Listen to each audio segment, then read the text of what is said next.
morning.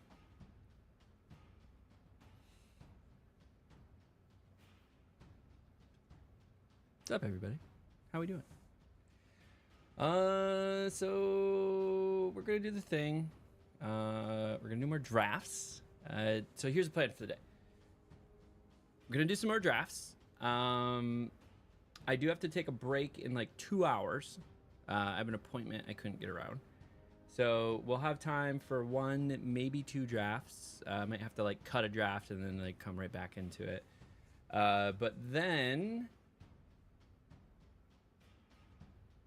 I'll come back and we're gonna do more drafts, and then I might play around with some. Well, I can't say I'm gonna do more drafts. We're gonna do more Magic, obviously, but I want to play around with some ideas. Namely,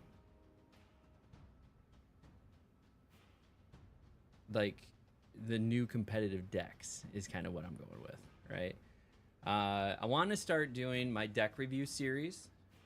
So it will be a weekly series where I break down the existing decks or like the top performing decks for the week. And so I don't actually know when I want to do that. Like, would it be better to do that video on like a Monday after you got like the tournament results for the weekend? Or would that be better to do on a Friday, so like today, where I kind of take a look at the weekend review and see, is that like give you ideas for what decks to play for the weekend? So do I do it in like get you excited for the competitive weekend, here's some deck you should probably play? Or should I do a recap on Monday, like, hey, over the weekend this is what happened? I don't know the answer to that, so we'll figure that out. All that to be said, let's do some drafts. We got some gold we can spend, so we're gonna be doing that on some drafts here. We're gonna kick in the recording, break the fourth wall, and do the thing.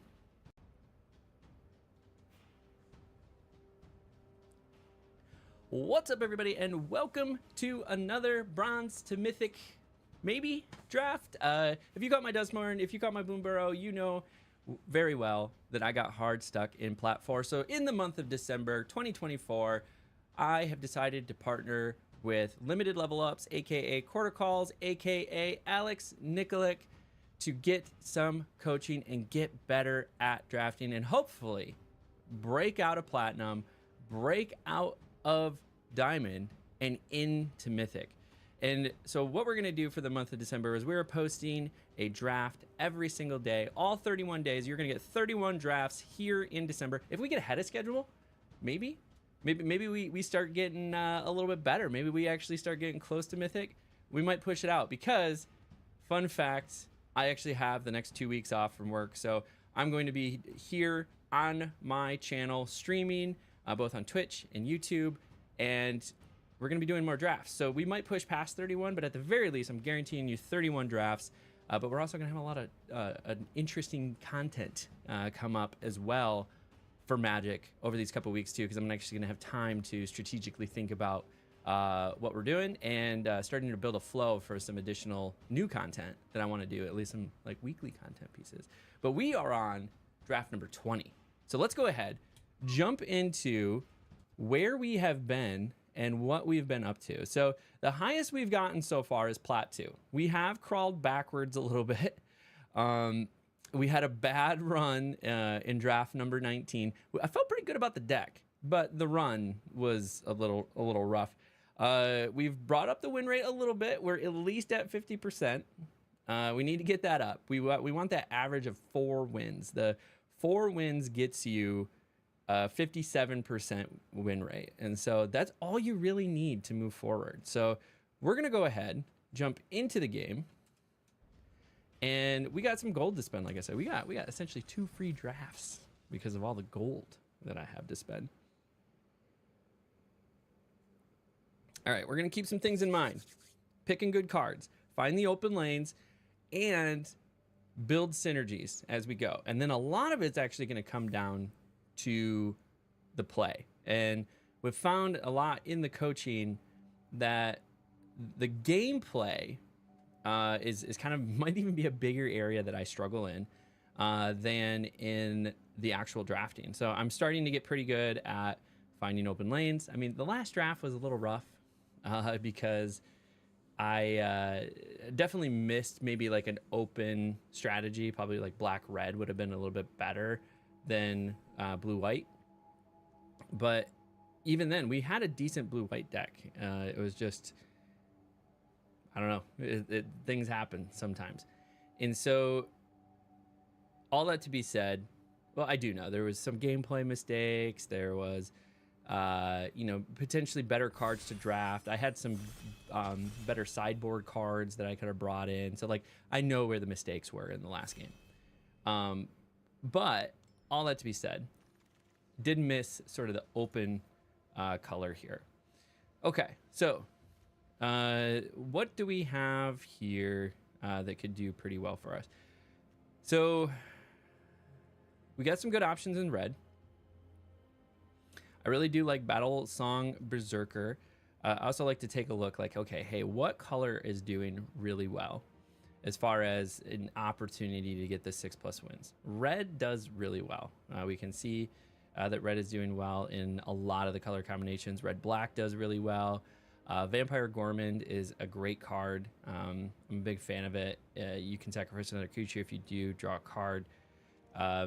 So there's some strong options here. We also have a strong removal, 5 damage to any target. And then you can also exile an equipment attached to that creature. Might actually just snag the removal up front. I actually know Battlesong Berserker is really good too. I'm torn between these two. I do like Gormand, but we'll take Battlesong Berserker here. Oof, and then that leads us right into a Perforating Artist. I think we take the Perforating Artist, in all honesty. That would potentially put us down into the black-red route. I do like Drekaseth. It's just so expensive, and there's so much removal that can target it. You basically get it out on a turn. I mean, it's the fact that it's expensive is why I would shy away from it. Perforating Artist, though, if I attack this turn, it's doing work. So, and then it potentially gets us in a strong color combination. So I'm gonna go ahead and grab Perforating Artist. Burst Lightning, easy removal grab here. Like I said, I think we're gonna be solidly. Gorehorn, also a really great card. The raid function in there when it comes in does 2 damage, so you're able to ping something out. And there's a lot of things that are outsized, meaning low power or low toughness, high power cards. And then we get a dual land. Okay, I like the dual land here. And so pinging something out for 2 is really nice. Since we might be in black-red, involuntary employment's not a bad grab here. Also, a potential one is Goblin Surprise to consider.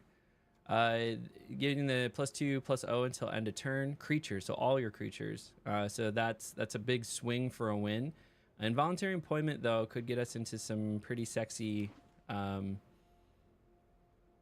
territory if we get some good sack outlets. Stab, easy grab here. Another great removal. All right, so we're getting some good removals here. We have Stab, we have Burst Lightning. Involuntary employment, sort of like a game finisher / removal if we can get sort of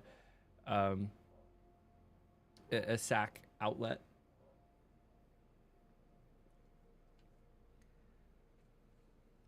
So far, it feels good. I don't think we're solidly into black. Oof.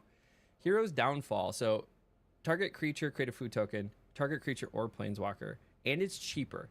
So I don't often get to see Hero's Downfall. Also, the fact that this is on pick 8, it got this far. Like, black is probably open. This is just a filler. I mean, of the two here, opponent loses 2 life, you gain 2 life. It's a 4/2. It's the same price. Yeah, we'll just grab Soul Shackled Zombie. Gorehorn Raider. I'll definitely take another one of those. Really solid. I do like Seeker's Folly. Probably not going to play it, but not going to grab any of these. So sideboard it is. Sideboard it is. Each opponent loses X life. Yeah, we're not going to play that, but okay. So another stab. Potentially strong grab here. Slumbering Cerberus is another one. I think we just take the cheaper removal and grab the stab in this particular case.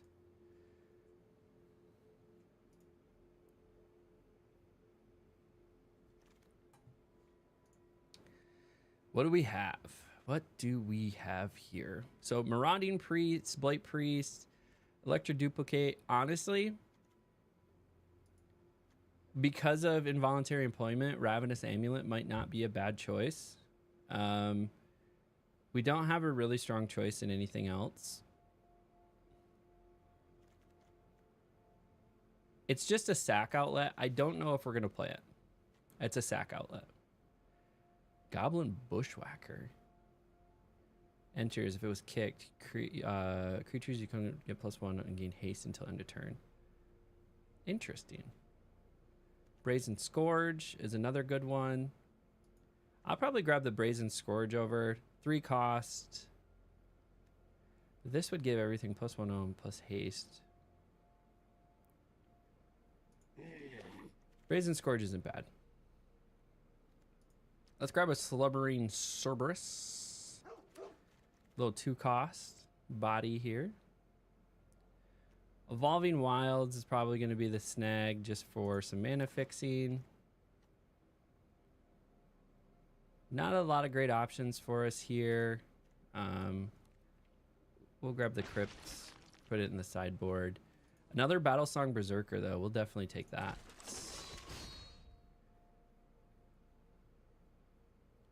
So again, Ravenous Amulet's mostly to pair with Involuntary Employment. I'd like, if I get more, maybe I want to focus on some removal. We have Burst Lightning, we have 2 stabs, we have a Hero's Downfall.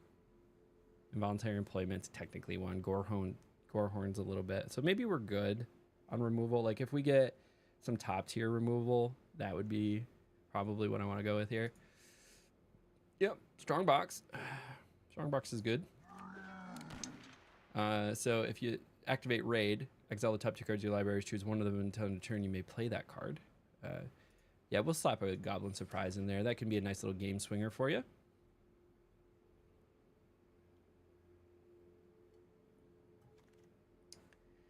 Thrill of Possibilities. It's card draw. Whenever this creature attacks each opponent, I mean, grab the, it's a 1/3 for 2. Grab the cheaper one. Nothing super exciting. It's a nice little 2 body. All right, Bushwhacker came back around. We'll snag the Bushwhacker this time. It's a fun art on it. I like the different arts. It's always funny when I look at card prices and they're like, the one that I think has the cooler art is the cheaper one. I never quite understood that. I was like, this is like, I like to say I'm fairly objective when it comes to like aesthetics. I mean, like hey, this generally looks cooler, but I guess aesthetics, just by the nature of aesthetics, is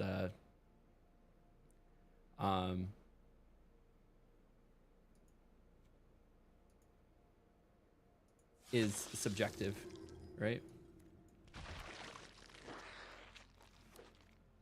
Okay, so we have? Eaten alive. Perfect. Sack. Okay.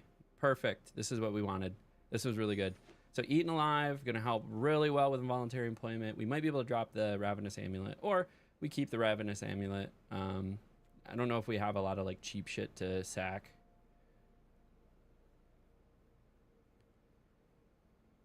Maybe if we get another involuntary employment, we'll keep it. Otherwise, burst lightning, or do we grab another creature? How are we looking on creatures? We got 12 creatures. We got an interesting curve. I think burst lightning gets you there. Yeah, we'll grab another burst lightning. And an abrade. Or an infestation sage. I think we grab the abrade. Okay. We got some good direct damage now, I think.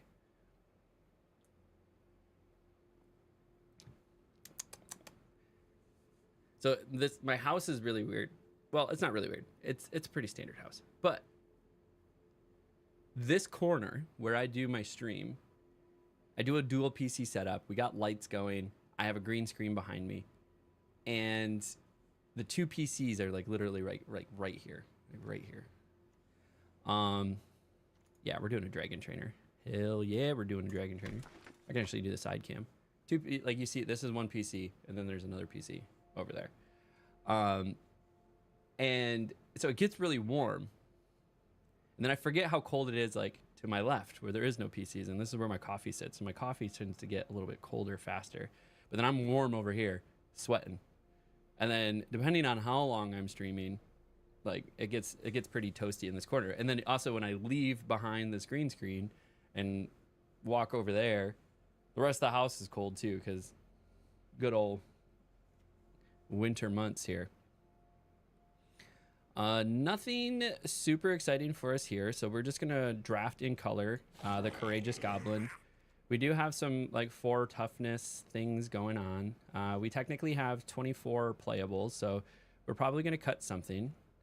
Okay, so we're gonna put Phyrexian Arena in and probably drop the amulet, if I'm being honest with you. Phyrexian Arena is gonna get us the card draw that we want. Probably drop the Soul Shackle Zombie. Perforating Argus, if you attacked this turn, you have to attack. Oof. Strongbox Raider, probably. We're not going super heavy on the sack goal, but this does give us more card draw. More card draw or another sack target. We went with card draw. And a Burglar Rat. We'll take a Burglar Rat. Nothing great here. Draft him for the sideboard. Brazen Scourge? Sure. Infestation Sage? Still got one.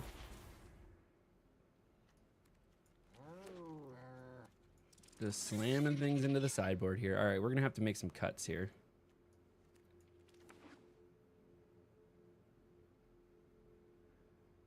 So in this particular case, I feel like I have a lot of strong cards. So I want to see what this, yeah, okay, definitely. Yeah, definitely cutting those two. So we don't have a lot of double pip. Oh, actually, we do have a lot of double pips. 1, 2 black double pips, and then we have 5 red double pips. So Bushwhacker, yeah, I agree with the cut of the Bushwhacker. The Goblin Surprise, though, is that really going to drive the game? Probably not. As far as the land goes, I don't know why we're going.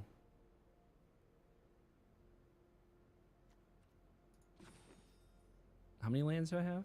17 lands? I think 17 lands is appropriate. I wouldn't cut a land for anything in the board. I do like the little bit more red. How many black sources do we have? Yeah, we have. I don't understand this. Draftsmith, you're on crack. I'm gonna keep it like this because we need more red. We are This was a fast draft. We are 17 minutes in-ish. After editing, it's probably closer to 16 and a half, 16 minutes. If you made it this far in the video, do the thing. Like, subscribe, leave a comment below. Let me know what you think this deck will do. So we have a fun little Rakdos sort of aggressive deck. We have a lot of control and direct damage. Like, let me know. Let me know what you think this will do in the comments, and then follow along. And we get some great comments from folks where they'll actually like break down the games, and you don't need to go that far. Just a little bit of engagement, you know, thumbs it up, leave an emoji, something like that. It all helps the video get out, and I appreciate all the support. You guys have been absolutely amazing. Let's go ahead and jump into draft number 20. 0-0 on the board. No punts so far. And let's keep it that way. All right. Play solid. Play aggressive. Be mana efficient. Not necessarily be aggressive. Actually, I have a bit of an aggressive deck. So,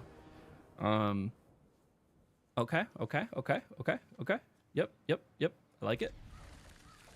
We'll get in with our dual land right off the bat. Boom. 21 life. We're already winning. Oh, baby. Oh, baby. We got a stab and an eaten alive.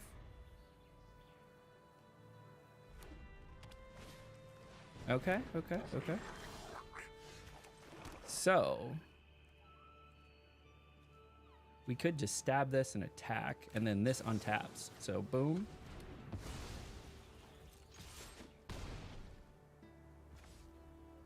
End turn, and then boom, untaps.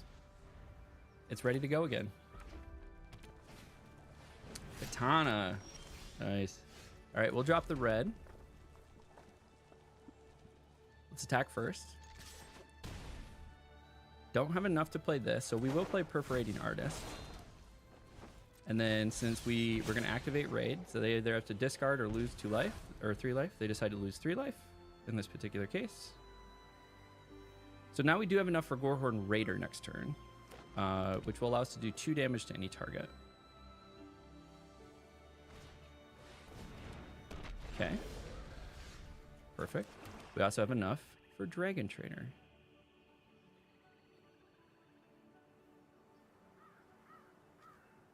Can't block this turn. Do we swing with the Perforating Artist? Something dies, this untaps, and then I can play this or this. Or is Perforating Artist too important? I think we pressure.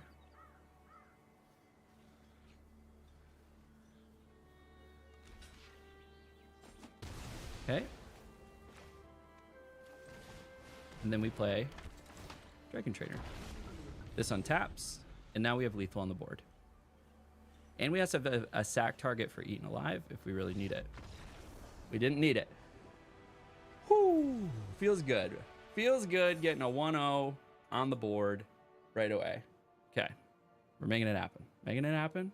That felt good. That felt like solid gameplay, decision making. This is what we're working on. This is what we're working on. Lock it in.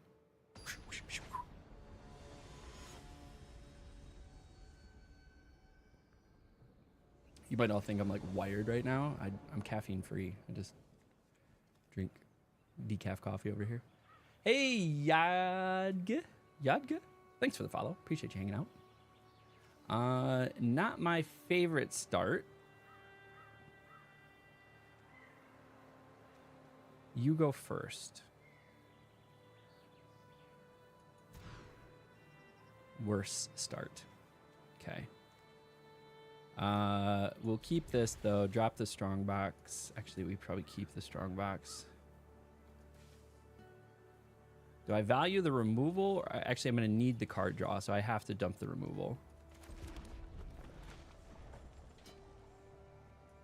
Because since I didn't get my swamp, I want the card draw as soon as possible. Also, the fact they're both double black pips, so it's not like I'm going to get this super fast anyways.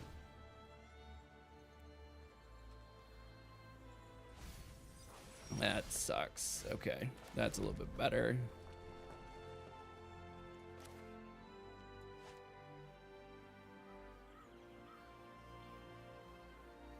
Do I remove it? And then play nothing? I think I need to affect the board state.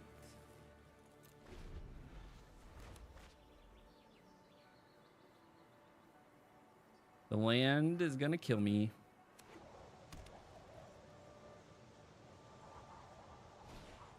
Okay. They didn't kick it, which is good. Sack their Evolving Wilds. Or they couldn't kick it. It's too expensive. So, okay. All right, we're getting a black. Let's go get a swamp. It's just one. But now, I could kill Wary and Thespian and swing with Brazen Scourge. So let's go ahead and kill that. Let them surveil. Attack. They take 3. Okay. So I do have enough for Strongbox Raider. If we attack again. Burst Lightning. Very nice. I say we attack. They block. That's a good exchange.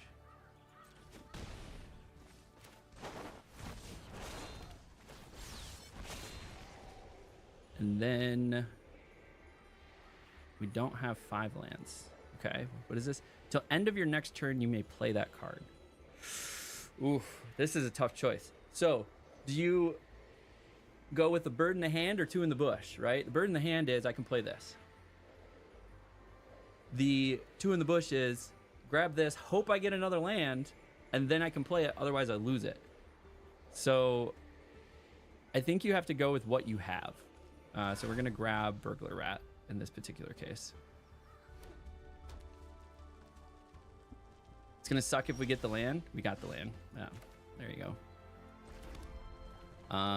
Got the land.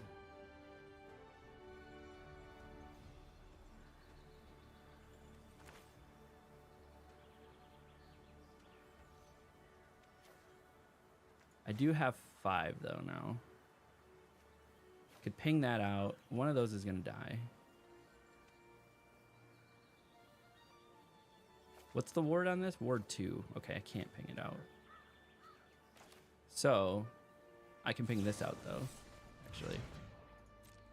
Let's do the thing. Attack.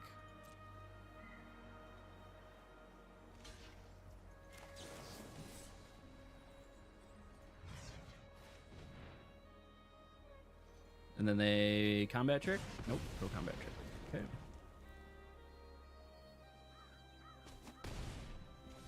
All right. Now Burglar Rat.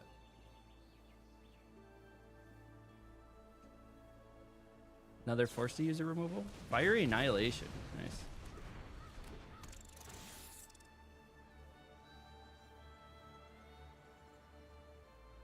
Gotta pitch a card. All right, they pitched their Quake Strider Ceratops.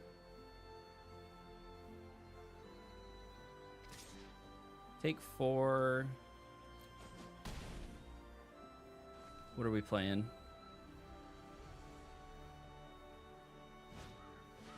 Felling Blow. Okay. No land. That thing's getting spicy.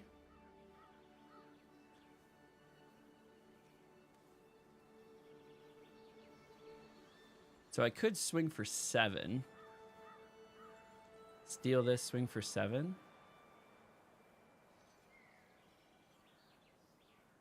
And then next turn.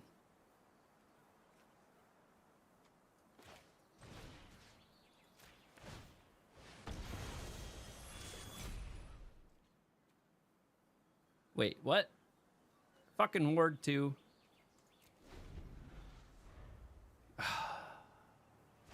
I'm an idiot. That's a punt. Oh, I'm an idiot. That probably cost the game.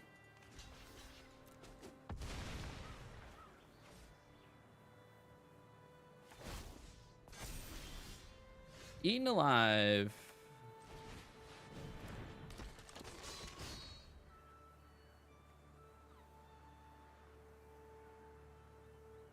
Did I just punt again? No, I couldn't do it. I couldn't do it. I'm gonna have to sack this to kill something and still take 7.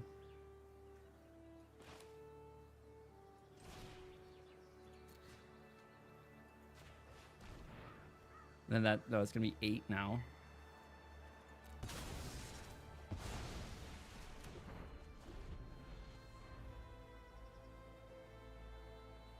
Morbid. At the beginning of your end step, if a creature died this turn.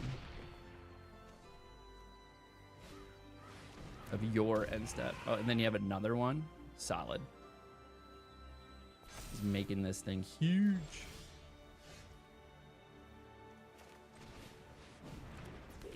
I don't think we got this one. The punt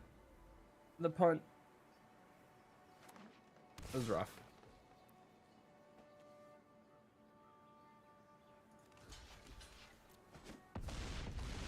I don't think I'm clawing back from this one.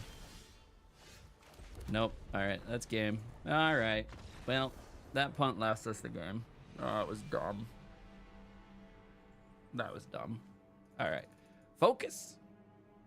Focus. I just clicked too fast. I was like, "Are you sure you want to do this?" Yeah, I want to do this, and just like mentally completely ignored the fact that there was Ward 2 on this thing. Just, that was so stupid. Lock it in. Lock it in.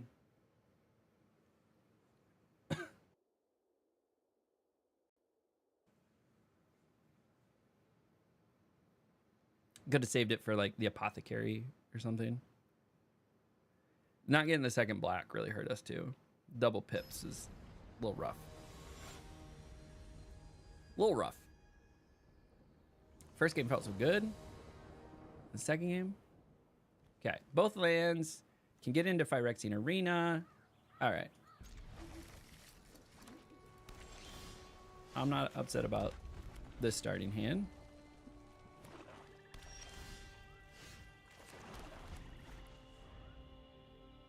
Get into Seeker's Folly or something right away.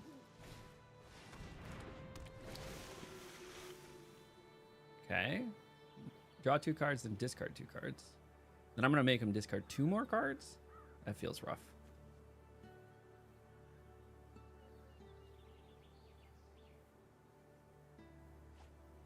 Okay. Unless...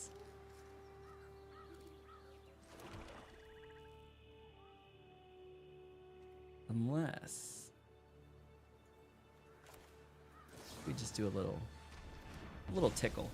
A little tickle of that card. We don't need you having that card.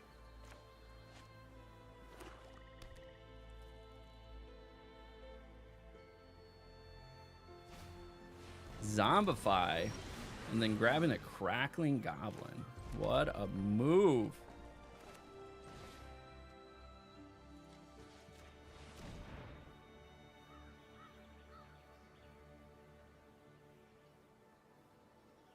So while they're tapped out, we're going to make them get rid of 2 cards.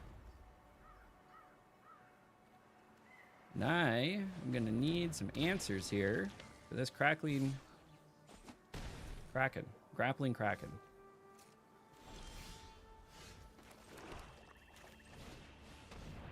Death Touch is a pretty good answer. Unless they have removal.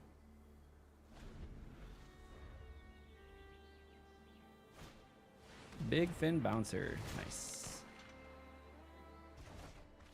Okay. Full swing.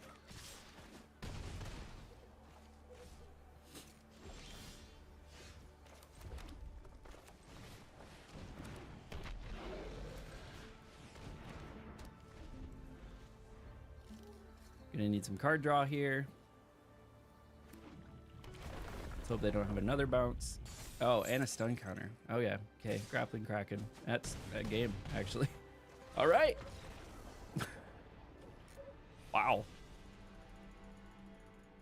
Wow.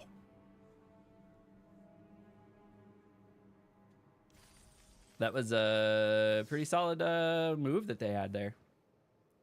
All right, come on. We need some wins here. This is not a 1-3 deck. Chat, this is not a 1-3 deck. We can do this. Yeah.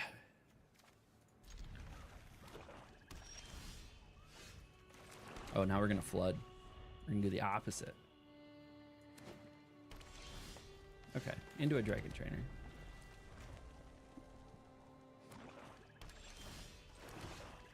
Perforating artist. Probably gonna get some removal. Yep, stab. There we go.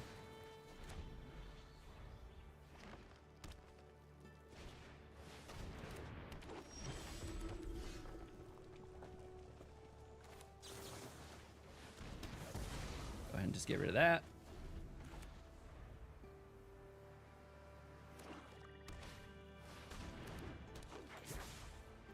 Warden of the Cycle.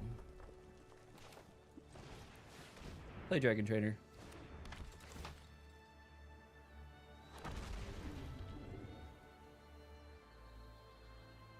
Now we have something in the air. Play Evolving Wilds. Go get another Swamp. Hero's Downfall. There we go. They had their own Hero's Downfall. No blocks.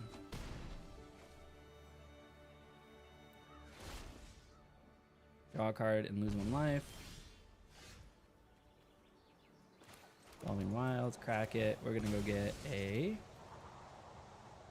Schwamp. 2 damage to any target.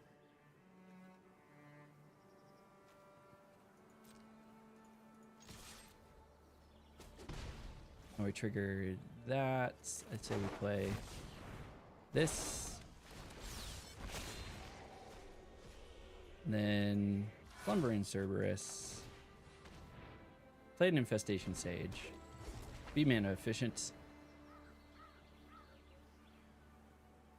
And build a little bit of a board state. And then next turn we can play Slumbering, pretty cheap. And then if Infestation Sage dies, you know, Slumbering Cerberus can be back untapped.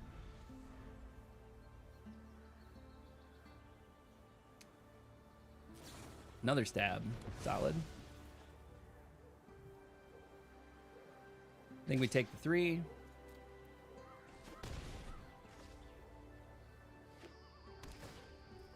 Gain a life, lose a life, draw a card. All right, they're getting their card draw engine going here.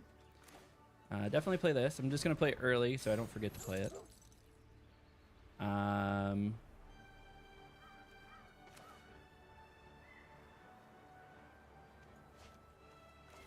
then I guess for mana efficiency, get in for 2. We're gonna play Battlesong Berserker. That is, so we have 2 defensive options now. We could potentially kill Wardens of the Cycle, or just block Wardens of the Cycle. Is this just when if a creature died? Okay, so it has Morbid. So something's gotta die. So I could just block it.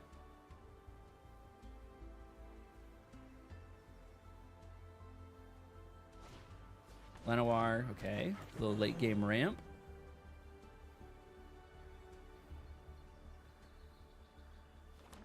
You burned all your stabs. Another land. Lots of ramp. What do you got in hand there, bud?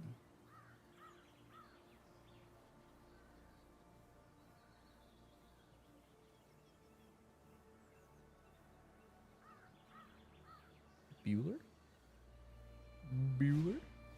Bushwhack. Okay. You're going to trigger Morbid. Draw a card. Something died at the end of the turn. Strongbox Raider.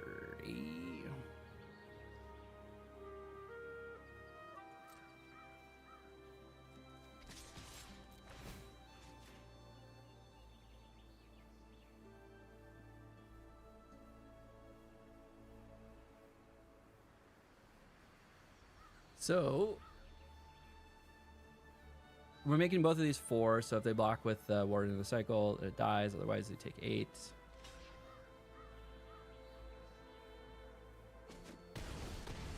Okay. They took the 4. And so with that, I have 6, so I can play Strongbox.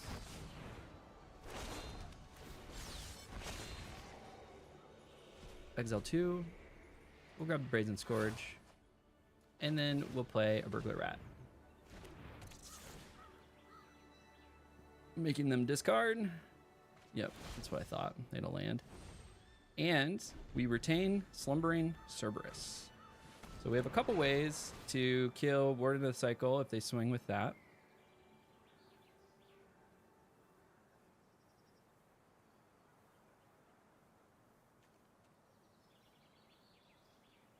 What else do you have here? Bite Down. Very nice. Some died, so it will trigger Wardens of the Cycle.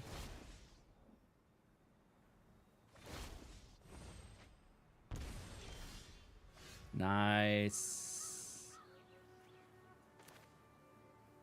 So I don't have enough to play Gorehorn and this, but I feel like if I lose this...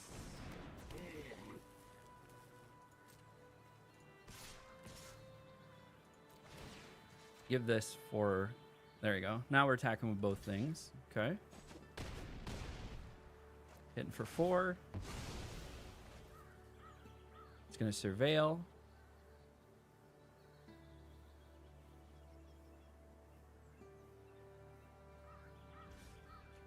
And then we'll play a Phyrexian Arena. And now we have our own card draw. Engine. Macabre Waltz. They can be able to play both of those. They have 5 lands. Beastkin. Thespian. If a creature enters... Okay. Very nice. Getting rid of that stupid Wardens of the Cycle.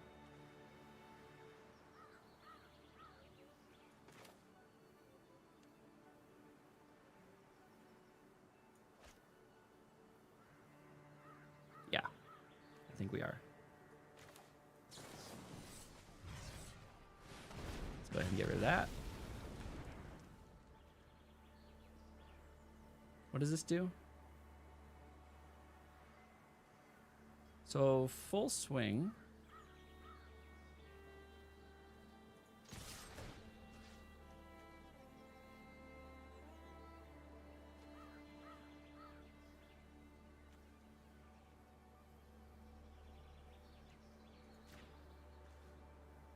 That's getting in for 4, unless they double block it. I think that's lethal. Nope, not lethal.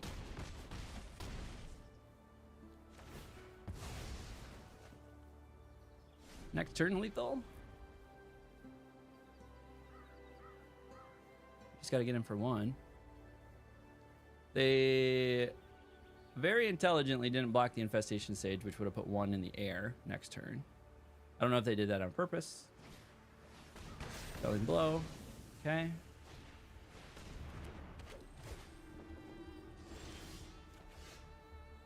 Nice. Nice. So, a Braid does for us is wins us the game.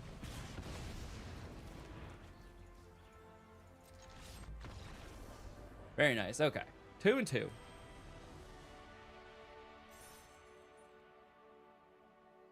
What did I do? I hit the wrong button. We're in game. Okay. We're in game.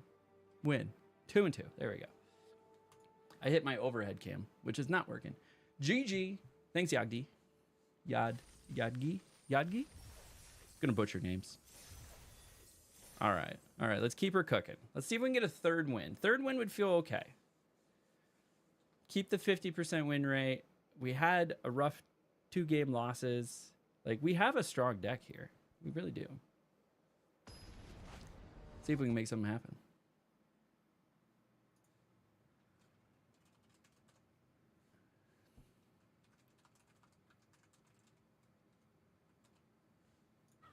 Shout out to my buddy Digital JDR. He sent me a picture. He's got me on the big screen at work. Let's go ahead and keep the 7. We got access to 1 red. We got Eaten Alive up front. We got Burglar Rat for some early card stripping. And a sack target for Eaten Alive if we need to go that far.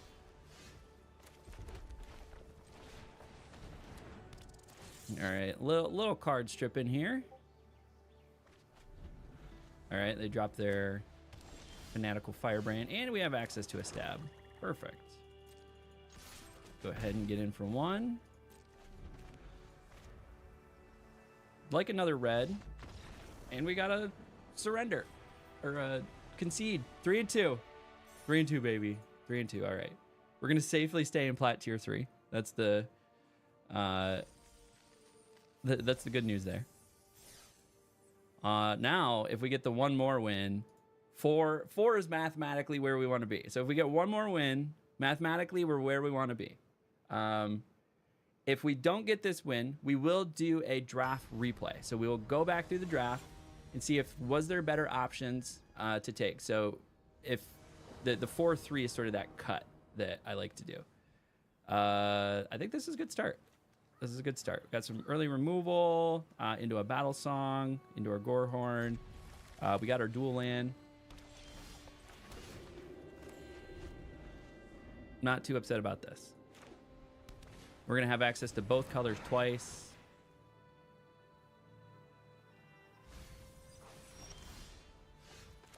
Cool. Just get rid of that. We got both Burst Lightnings now.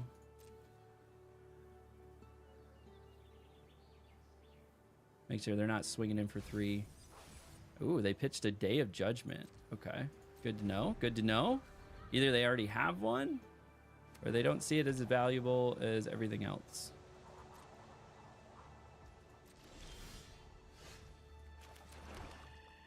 All right, we're in the double pip territory. Double pips unlocked for both red and black. Feels good. Crack the Revolving Wild. Turn 4. This has definitely been a slower start, but it's a slower start for both of us.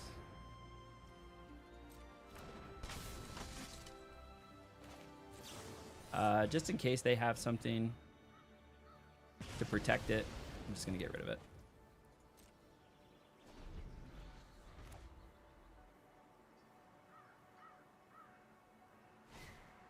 For Roderick Banner, they're going to go with green, white,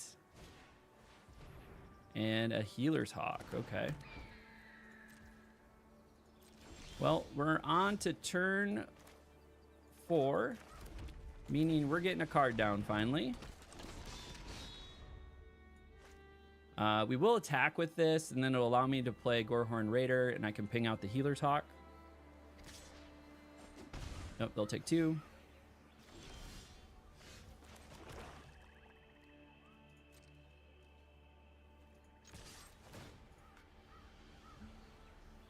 Make that a 4/4 with Menace.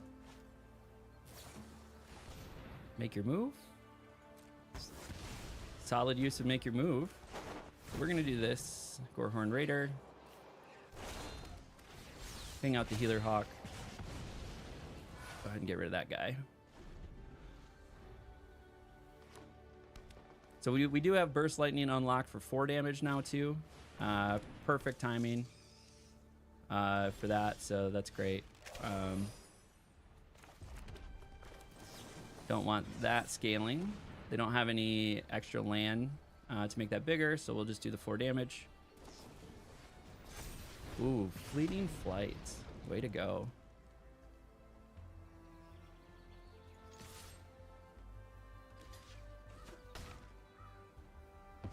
Wait, what?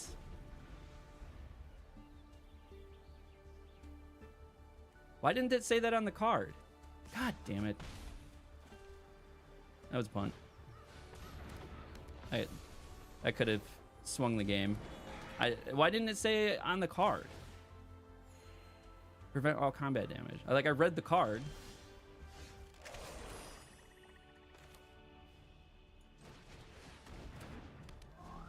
Well, that could have swung the game. That stupid.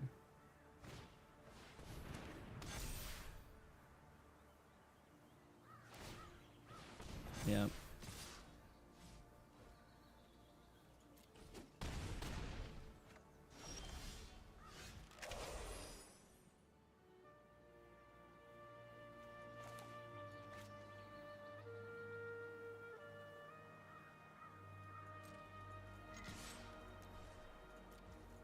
I'm so upset. So upset. Oh my god.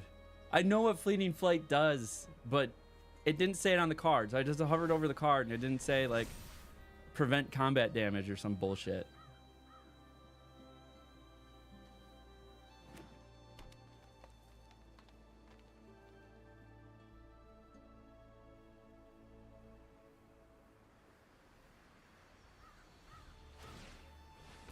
They're just gonna fucking keep dumping it in there too. They got it. There's nothing we can do. Oh, the punts. The punts cost us. The punts cost us. That was so dumb. All right, that's the downside of the first game of the day. Okay, first game of the day. Head's not in it. Messed up. All right, so for folks at home, let's see what we got in the packs. I didn't mean to hit one pack. What did we get? Extravagant Replication. Let's open these packs. And we got a Sky Knight Squire and a Slag Storm. So, since we didn't get 4 wins, we're going to go ahead and take a look at the draft replay. So, we'll go back over here, get my big head out of the way, and take a look at the draft replay, see if there was a better option from the start here. The best card here, I do think, is the Battlesong Berserker. So I don't think we went too wrong there. Fiery Annihilation was pretty close. So what we're looking at is the in-hand win rates and the played win rates of this card. So Battlesong Berserker, I think, was definitely the right pick. Same thing with Perforating Artist. This one has a crazy played win rate, but in-hand win rate is the one you kind of really want to look at too. So Perforating Artist was a good second pick. I don't think anything else compares. This also has a really good played win rate as well, just because it's pinging out stuff that could be getting momentum. But feel good about Perforating Artist. Feel good about Burst Lightning as well. I don't think anything else really comes close. Next up, Gorehorn Raider. That was a really strong pick in the pack. So no problems there. Great dual land compared to what's on the board. I don't feel bad about that pick. Involuntary Employment. We used it like an idiot, but I think it is probably one of the better picks here. Maybe could have grabbed another mana fixing, but Involuntary Employment. Grabbing the stabs, I think was the right choice here. Hero's Downfall, great choice. Soul Shackle, we didn't really have a better choice. Gorehorn Raider, yep, good choice. Seeker's Folly, it was filler. It worked. We had some junk picks. So next up, obviously we're not in white, so Arabo is a really strong card. If we were in white, definitely would have grabbed that. Dauntless Veteran. I'm coming off my high on Dauntless Veteran. I think my high from Dauntless Veteran, if you've seen some of my other drafts, was around I lost like 2 games because somebody slapped this down on the board. But now that we have stats, not so great, right? Slumbering Cerberus is a solid choice, but Stab was definitely the best choice here, so don't feel bad about that. Ravenous Amulet. I mean, this was a big poopy pack. Electro Duplicate. Create a token that's a copy of a target creature you control, except it has haste in the beginning. Flashback. So played win rate's pretty insane on this, and it's pretty cheap. So maybe something to consider about in the future is Electro Duplicate could work if we have like an ETB trigger, if we want to be able to swing with a little bit extra. So it essentially gives me 2 of my creatures back, especially if those creatures are worth 3 or more for the first spend of this, or 4 or more of the second spend of this, it's value. Ravenous Amulet just kind of came with like, hey, we're in black red, we might go sack. So that is something to consider. Gorehorn Raider probably would have been the better pick just to grab another Gorehorn, but the Brazen Scourge, not bad, is a 3/3 for 3 with haste. So we were a little aggressive on the deck, so it made sense. Slumbering, again, probably just should have grabbed another Gorehorn. But this being a 2 for a 4/2 that you can relatively easily get untapped, it did do some work for us. So I don't feel bad about grabbing Cerberus here. The best card is obviously Gorehorn Raider. Grabbing some mana fixing, don't feel bad about that. All the rest of the cards were pretty dookie. Battle Song, best pick for sure. Feel good about that. Strongbox, feel good about that. Axe Guard, I didn't know much about, but Goblin Surprise, I think was the best. It's not the best card here. Fleeting Flight, as you can see, in-hand win rate's pretty good. Played win rate's pretty good. Same thing with Helpful Hunter, but we weren't in white, so Goblin Surprise was really the only pick here. I do try to cover, like, hey, what are the strongest cards in this pack and pick. So Sanguine Siphoner is actually the strongest card here, but I don't even think we played it. So, we could have grabbed another Gorehorn. Yeah, we could have been heavy on Gorehorns. All right. Pick 1, pack 3, Eaten Alive. Super solid. I wouldn't pick anything else here. We needed the removal and a sack outlet. Grabbed another Burst Lightning. Definitely fit what we needed. Sour of Chaos, also not a bad card to keep in mind.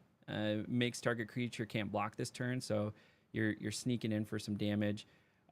Would actually take it over Brazen Scourge. The only difference is Brazen Scourge is cheaper, but Burst Lightning was the pick here. Abrade was the pick here. Don't feel bad about that pick at all.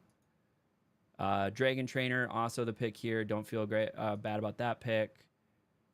This was just a garbage pick. Phyrexian Arena was our card draw engine. But again, Gorehorn Raider, not bad. I think it's good, especially in a pack 3, to put this in there to have some more card draw. So Strongbox Raider also gave us some card access. Feel good about this. There's not a better pick. Strongbox was really it. Replacer, what up, Reminiscent? We got Burglar Rat. Feel good about that. Bite Down was just junk pick. Brazen Scourge. We ended up playing that. Infestation Sage, we got junk. Okay. So overall, I think we drafted well. We got 3/3 out of it. I think the 2 punts really kind of pushed us. We probably could have got a 4th win, maybe a 5th win with this deck. So it was definitely the mental that really got me on this one. So that is good to know that the draft was good. The gameplay needed some work. And so we're going to keep that in mind going into draft number 21. So be on the lookout. We are going to have, again, a draft per day in the month of December. And I'll release them with their relatable date. So the 21st draft is coming out on the 21st, the 22nd draft on the 22nd, so on and so forth. But if you've made it this far in the video, you might as well do the thing. Like, subscribe, leave a comment below. Or if you want to come check out the live streams, I generally stream Monday through Friday, 7 or 8 a.m. Eastern time until about 11-ish Eastern time. That schedule fluctuates drastically based off of my work schedule because I have a day job and have to do that most of the time. But if I'm traveling, things like that come up. So the only way you'll know if I'm live is if you're following on Twitch or subscribed on YouTube. So you should probably do those things. But until next time, we'll catch y'all at the table. Awesome. What up, Reminiscent? Thank you for hanging out. So we are going to... What are we going to do? I have an hour until I have a meeting. So maybe I start another draft. And then we might have to pause the draft and come back. And the meeting is only a half hour. So... Or maybe it's longer. Maybe it's an hour. Let me double check. I'm on my day off. Still doing meetings.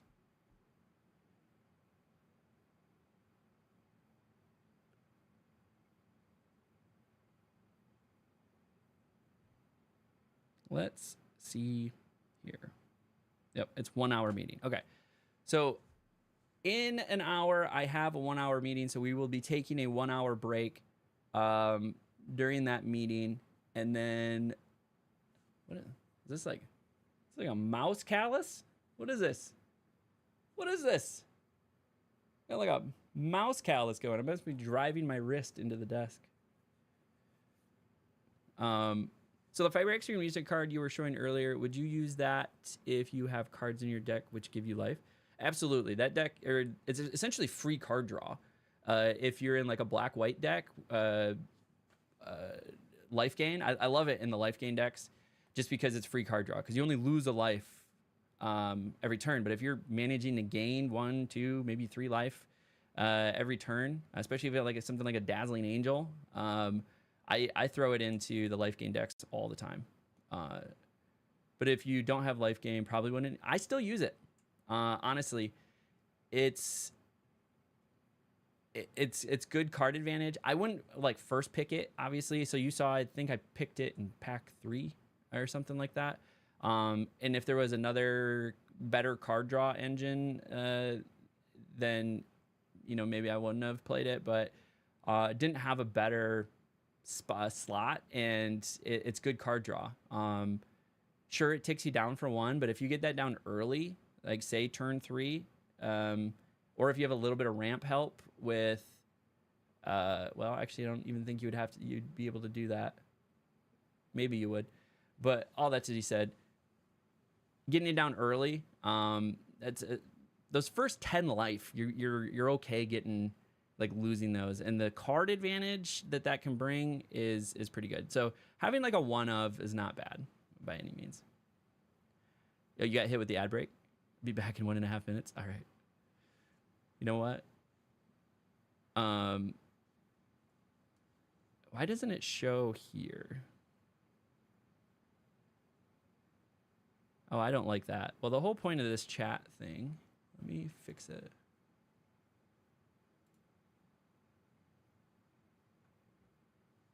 Let me fix it.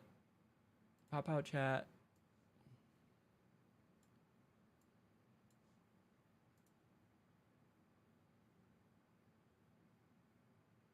Okay. Fixed. We're back. Okay. So I had a docked Twitch chat through my streaming software, and the reason I used the Twitch chat in addition to my other chat is that it shows me when the ads come up, and so I didn't see that the ad came up. Okay. So anyways, what part, where'd you leave off, Reminiscent?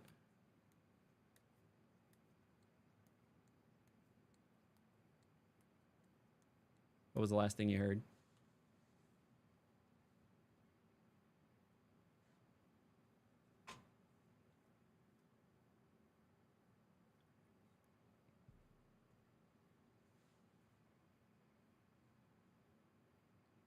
All right, Reminiscent's gone. So repeating what I said, pretty much the whole thing. I got the ad break right when you asked the question, or right when I asked the question. Okay, I'll repeat the whole thing. So the card draw is super advantageous. You're getting that down turn 3. Generally, you haven't lost too much life by turn 3. And so it's not something I would put a ton of in my deck. Like putting 1 of in your deck if you're in black is, I think, a solid choice. Red has some card draw engines in it, but for the most part, maintaining that card advantage is really nice. So I like having some ability to generate more cards, either through like an exile and can play until the next turn type effect.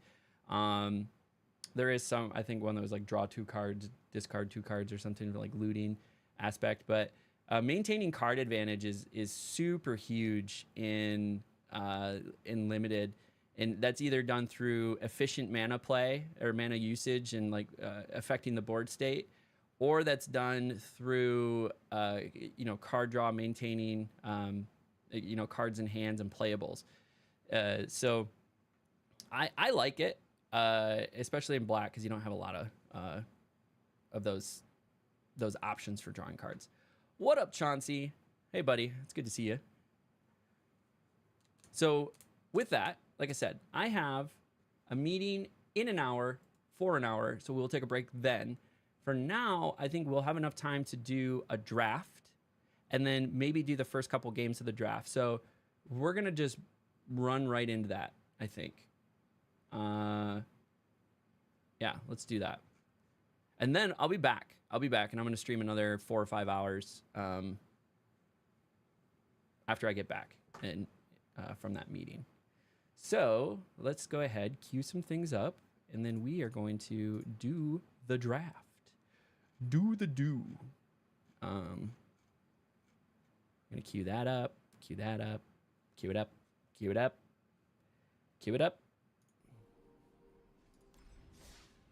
Life of a streamer. A bunch of stuff to queue up just to get the video ready. Thanks, man. Also, jumping into a work call. We'll be right back if you're still streaming. Sounds good. If I'm not back, just know I will be back later. Like I said, I got to take a break for like an hour, in an hour. Draft 21. Let's go ahead and update all the titles. Drafting. Let's go ahead and update this number. Draft 21. Perfect. And then we'll go back to this cam here. And then for everybody hanging out in the live stream, thank you. Appreciate you. If you haven't done so, consider, following if you're on Twitch, subscribing if you're on YouTube. If you're on YouTube, leaving a comment, hitting the like button also helps, even if it's just an emoji. Gets that live stream out to other folks that might be interested. But what we're going to do is we're going to break the fourth wall, and I'm going to do a YouTube intro because I do recordings in the middle of my live streams. And we're going to kick off draft number 21 for our Bronze to Mythic series. So the only difference for you is that I'm going to spend a couple minutes doing the intro, and generally there's a small pause on interacting with chat. But then once we're into the game, I fully interact with chat as we normally would. And then the only other thing is I don't stop for ads during the recording. Normally, if I'm not doing a recording, I stop for ads so you guys don't miss anything. I'm about to try this finally. Let's see how bad I am since I played since 1999. How the matches? We went 3-3 on the first matches, Tatamias. So not bad, not bad. 2 punts definitely cost us at least 1 win. It could have been a 4-3 deck. It was really strong. I'll get the video posted today, so you can go check that out. But let me go ahead and start this recording, break the fourth wall, and then I will be all back up in y'all business. That's what's gonna happen. What's up, everybody, and welcome to another Bronze to Mythic, maybe, draft. If you caught my Duskmorn, if you caught my Bloomburrow, you know that I got hard stuck in Plat 4. And so in the month of December, in the great year of 2024, I have decided to partner with Limited Level Ups, aka Quarter Calls, aka Alex Nikolic, for some coaching. So we're doing a cool little series over on his channel as well, where you can find some of our draft coaching, our gameplay coaching, and in the most recent video, you'll see posted in, I don't even know, in a couple days, you'll see a full draft and playthrough coaching session.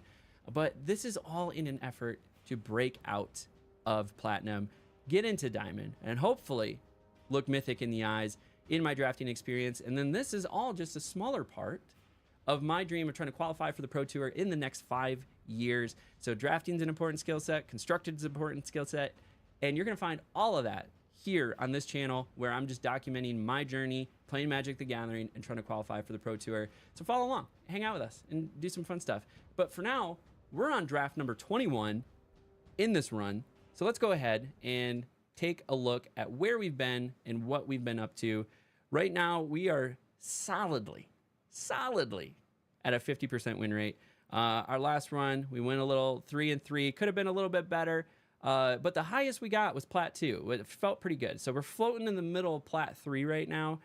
We need to go on a little bit of a tear, get ourselves out of Plat 3 again. But I felt it.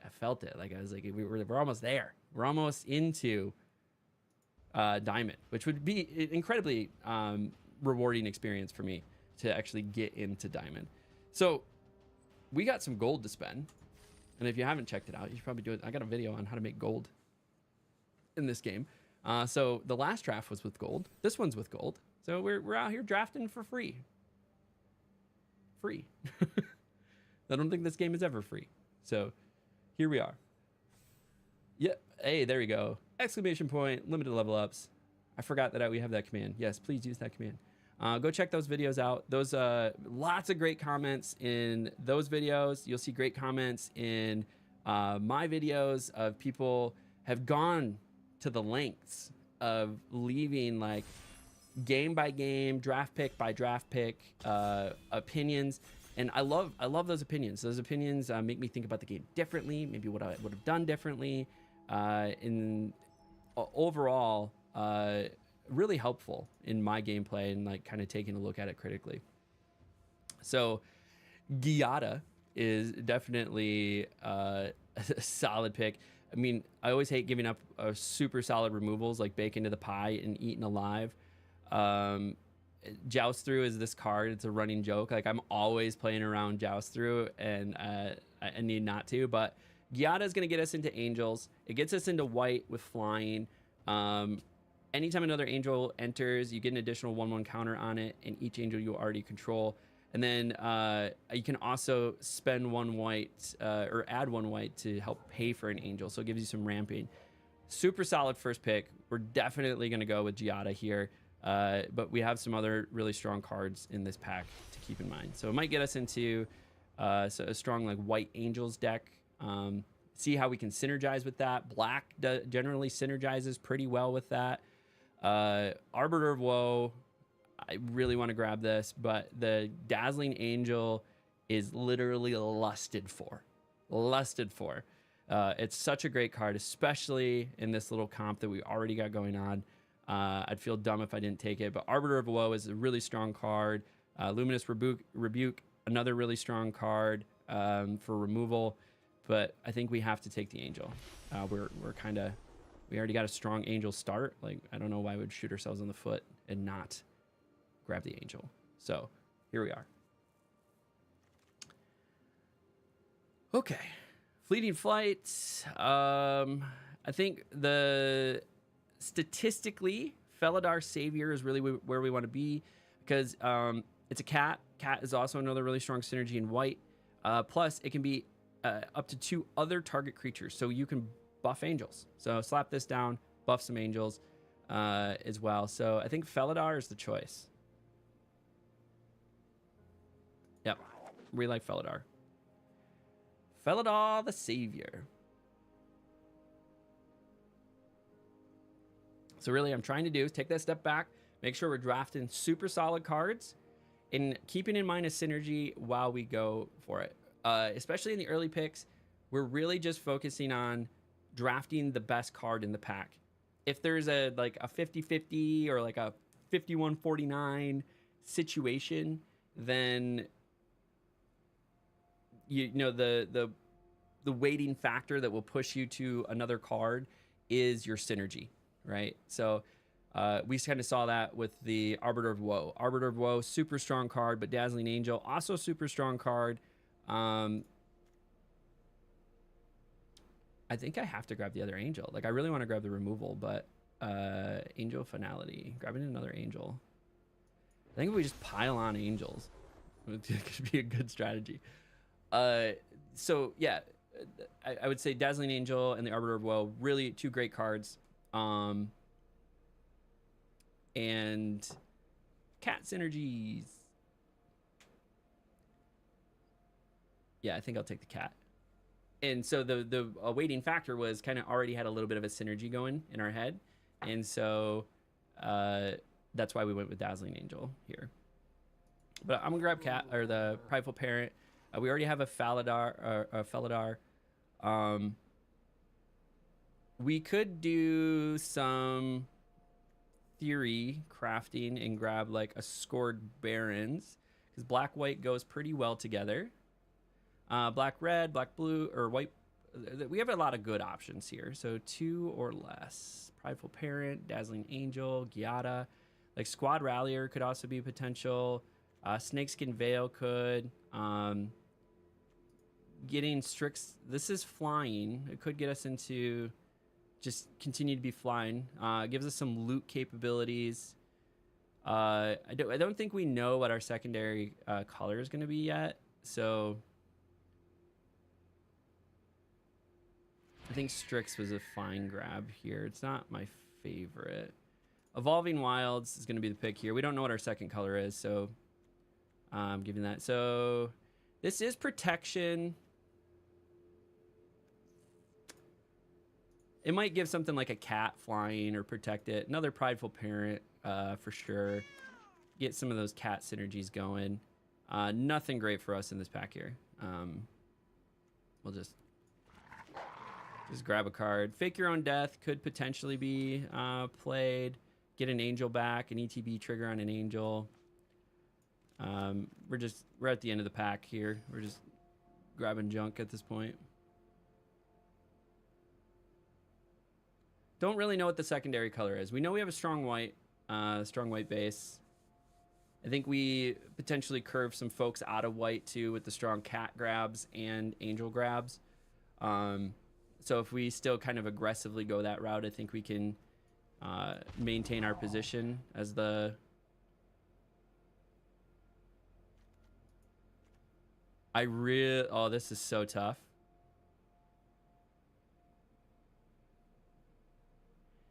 Sire of 7 Deaths is just so good. But Youthful Valkyrie like works with our play. I think you have to grab Sire. Like, it's an absolute bomb. It's colorless. It's going to go into whatever our secondary color is. There were so many good cards there. Luminous Rebuke, the Youthful Valkyrie. Like, oh my god, that was such a good pack. And then we had some good black removal cards. Hopefully some of that stuff wheels. But Sire is 7 Deaths. You can't toss that up there. Basically, that thing hits the table, and you're like, what the hell do you do? You take 7 life to remove it? Like, that's all you can do. First Strike, Vigilance, Menace, Trample, Reach, Lifelink. Like, thing is just an absolute bomb. You get to 7 mana. Yeah, this ain't tough. It's not. Like, it's the best card for sure. But, it was a decision for sure. 3/4, so same cost but a little bit better, and it exiles. Like, I really don't need the Surveil, but we'll take the Angel here. We do really need to kind of start focusing on some removal. We're into pack 2 and we don't really have a lot of removal. We have a couple combat tricks, but that's about it.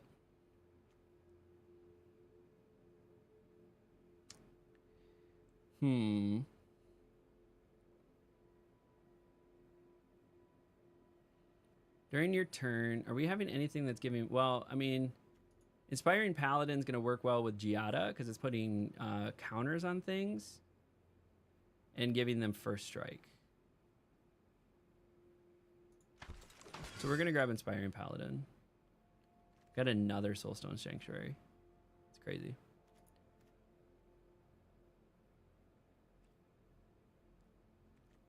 Or we can do the card draw.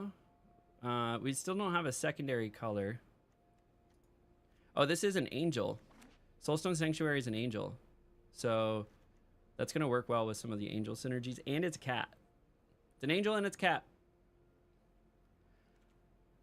This is not my favorite removal. Would we take Uncharted Voyage over this? We're still not really in a second color. Like, green seems to be open too.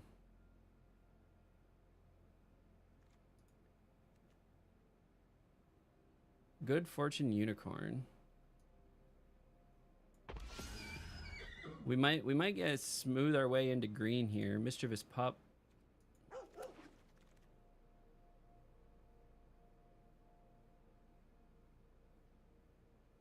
Yeah, I don't know what to do here. We'll just grab this card. Yeah, Good Fortune Unicorn is kind of what I ended up going with here. Not a lot. I mean, this is a green. If we go with green, we might drop this.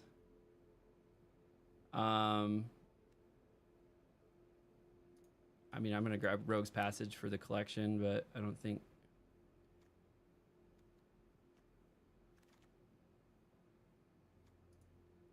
gnarled colony. We might be green-white here.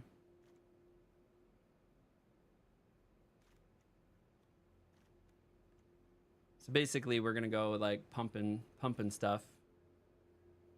Grab the Beastkin Ranger.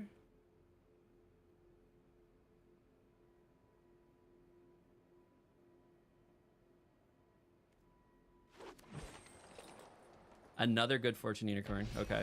All right. Yep. Feel decent about that.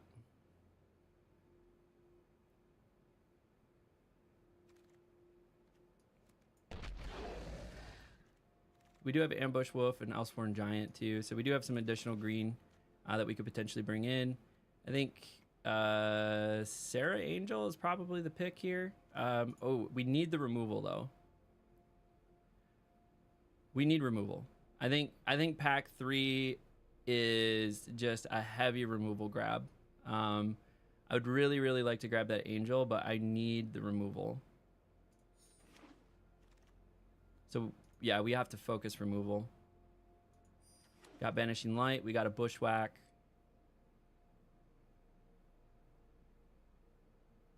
We're at 18 playables. Arabo easy grab here. Oof. Oh, no, it's not an easy grab because we need the removal.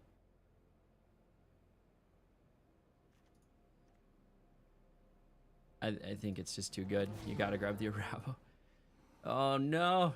I'm gonna pay for that, aren't I?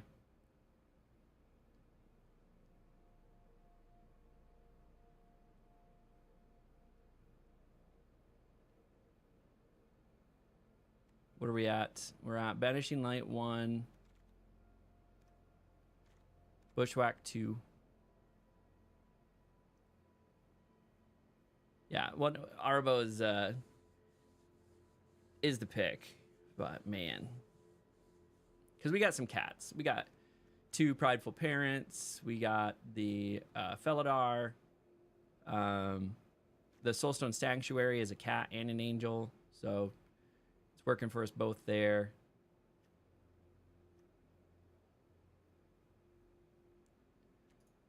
Got somebody holding on to all the packs.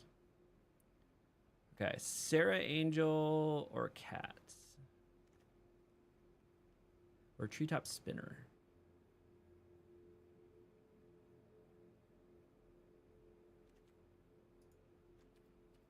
Flying Vigilance, pretty good, but this is putting counters on stuff. This is actually kind of a tough call. What's my curve at? Oh, it's a lot of 3 drops. This is just an expensive. I think we do cat.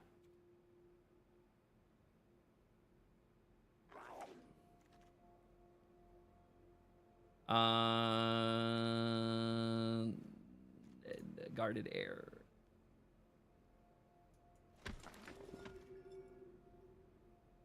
We need removal.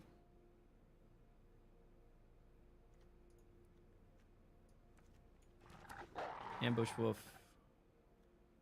Savannah Lion. All right, we got a lower drop. We needed to lower our curve a little bit. Heraldric Banner, absolutely.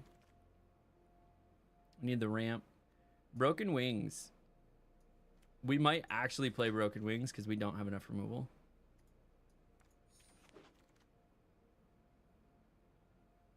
I don't need any of these.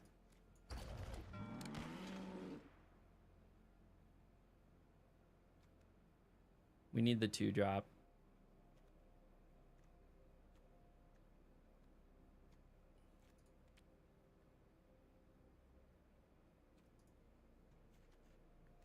So we have 25 playables right now. We need the ramp from Heraldric because all of our shit's so expensive.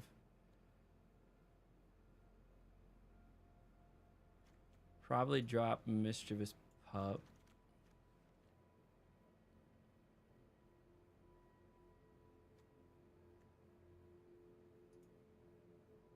Maybe grab Giant Growth. Apothecary. Pilfer. All right, so we're gonna make some choices here. All right. So we're going to make 2 cuts. Heraldic Banner is definitely going to be our ramp. We have more of expensive curves, so we need to keep that in mind. We got to keep the Banishing Light, Inspiring Paladin. A lot of stuff is getting +1/+1, so that could actually help. Savannah Lions, we need the lower cost stuff. The Giant Growth is going to be a combat trick for us. We don't have any double pips, so I'd be okay trimming a land here.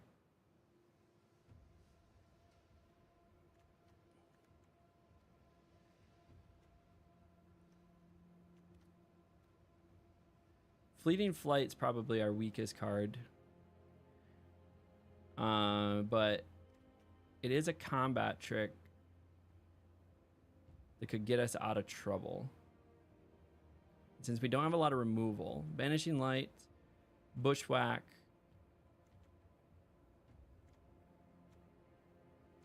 Actually, Fleeting Flight is better than Giant Growth. Broken Wing. Probably cut a Broken Wing. We just need 1 for removal. So I'll keep the Fleeting Flight and the Giant Growth. It's just to create an outsized interaction.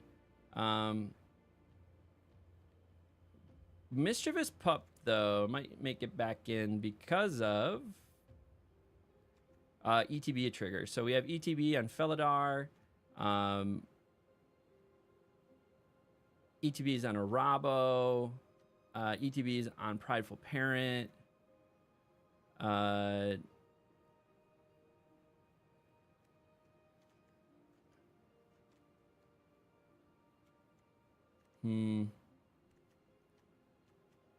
We got some good ETB stuff.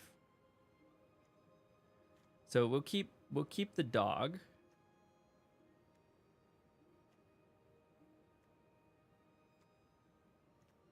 Ambush Wolf.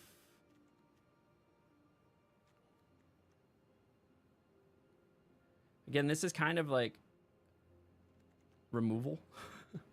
Honestly. Maybe dropping that and keeping the wolf.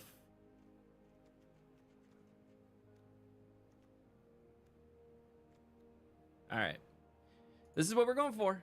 We are 19-ish minutes into the video. If you made it this far, you might as well do the thing. Like, subscribe, leave a comment below, and let me know what you think this deck will do. So we have a cool little angel cat synergy. We're splashing green, throwing counters on everything. It's a more expensive deck, so we got to try to get to the late game and survive, hopefully. And then we got a couple bombs in here as well. So Sire of the Seven Death, Guarded Air, Good Fortune Unicorn's going to be doing some work for us. We're definitely going to be putting the Heraldic Banner down for white, so giving, again, things more power than what they normally have. And we even threw in a Soulstone Sanctuary, which is both a cat and an angel. So we'll see what happens. So get those comments in, and let's go ahead and jump into the game and see what we can make happen with green whites or white green. I'm still so bad at like remembering all the color combinations. Like white green is Selesnya, right? I'll eventually get there. Okay, not a bad little curve to start. I will keep this. Get a Savannah Lion. Hello. All right, and we got a third land. Feel good. We're feeling good.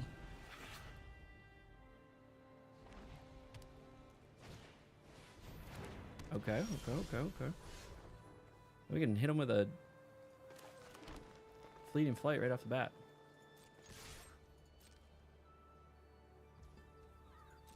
Oh, they didn't fall for it. That's fine. Thought they'd fall for it. Ooh, they're in red too.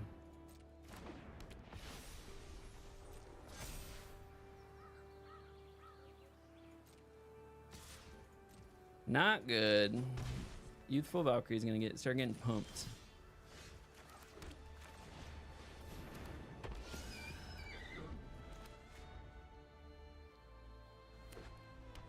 Start dropping some stuff here. Oh my gosh, they have the absolute nut draw here.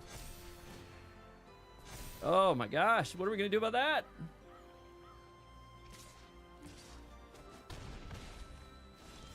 Really makes me wish we had Broken Wings in here.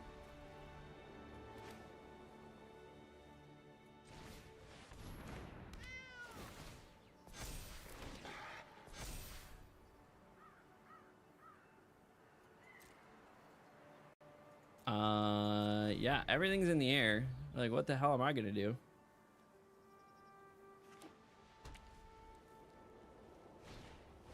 Oh my gosh, what an absolute nut draw. Jesus. Like, we have a good start. Their start was just so much better.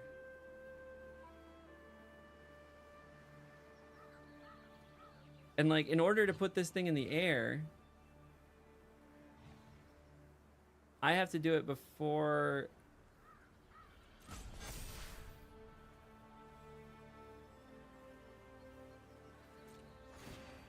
Yep. Yep. So, I don't think they can declare attackers. Okay, they can. And then I can do this. I can do this. And then I can move to blockers. Get rid of the Dazzling Angel.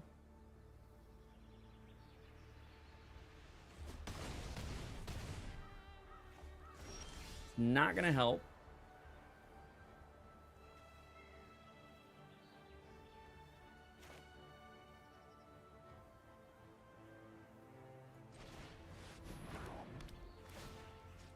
Yeah, it's just not gonna help.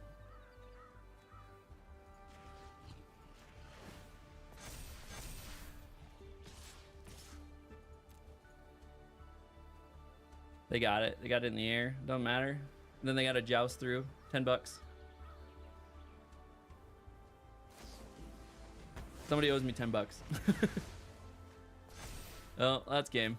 Well, what an absolute nut draw, dude. That deck is killer. Let's go. We're in the wrong screen. Oh. We're not at zero punts though, so we can erase that. We did get absolutely nut drawed though. Okay, we are at 0-1 though. That is true. That is true. We are on. Are we on the correct draft? Yeah, we're on draft 21. Let's go ahead. Get back into game 2.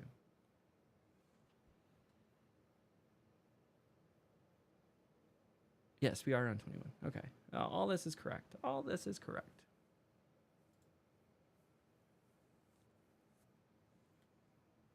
That was rough. Like, we had a great start, too. That, oh, my God. That Angel deck, if you get it popped off, they just got a couple more good pieces than I was able to. That deck is going to go far. Good for that guy. That was rough. Like, that feels bad because like we had a great freaking start too. Oh my gosh, like there's nothing different we could have done there. They just scaled crazily. Oh, that was a thing for sure. Okay, access to both colors. A little bit later start, but we don't have the cheapest of curve on this deck anyways, so a turn 3 sort of start. Maybe we scoop a cheaper card in the beginning. Might help us here. But we'll get down Dazzling Angel unless we have a better option on turn 3.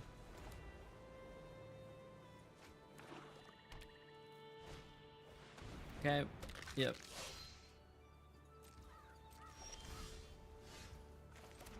Get a Dazzling Angel. They could take it out with like an Abrade if they have an Abrade or a Stab. I'm not gonna block because they could have a Stab.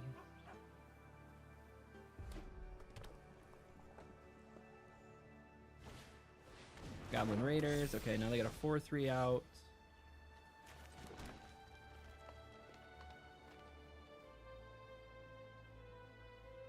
Could Ambush Wolf.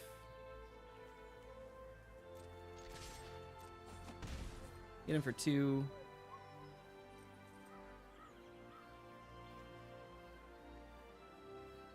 I think I'm gonna Ambush Wolf. So I can Ambush Wolf and then even pump it to save it.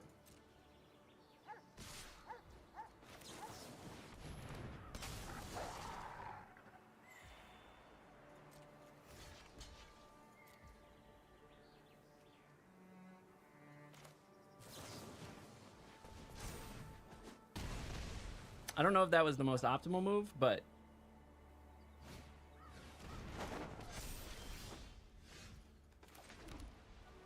we now have access.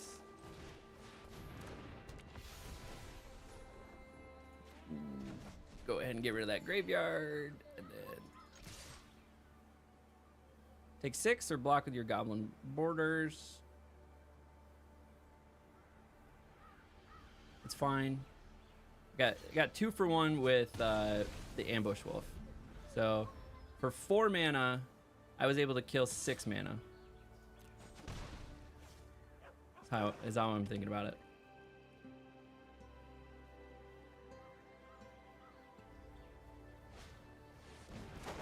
Nice. They just get a whole bunch of those, don't they? All right, so we have 5 lands. Can we double cast anything? No. All right, full swing. Get our damage in the air. Get another angel.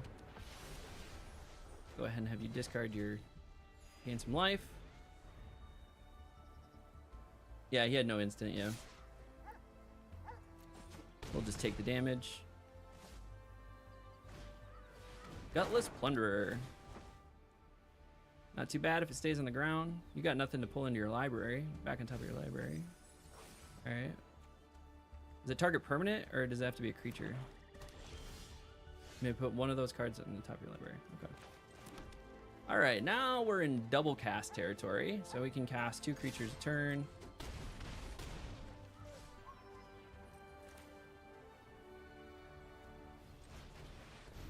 And this has flash, so we'll just hold off. Is this instant? This isn't just an enchantment.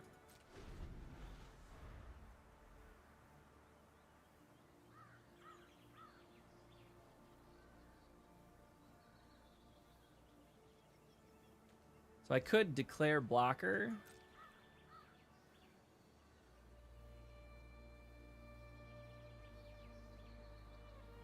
What do we got, guy? Red or black does have access to a board wipe, the blasphemous whatever, and can afford it.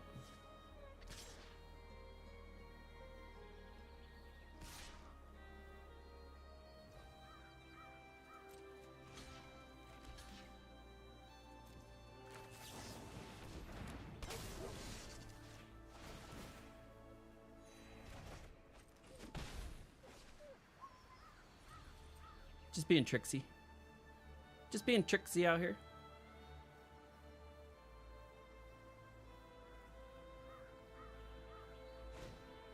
Eaten alive. Nice. Tragic Banshee. Okay.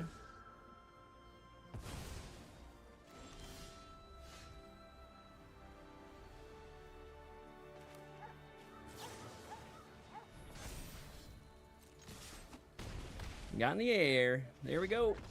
All right, 1 and 1. 1 and 1. That went a little bit better. That went a little bit better. GG's. Okay, I got to keep an eye on the clock here. Do have somewhere to be in 24 minutes. Got to be on time. Dabrun. Yeah. I mean, I'll take it. The Leyline Axe. You gotta be kidding me. That's awesome.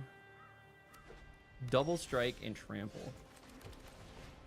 What a card. And a Giada. I see you too are a fan of the Giada.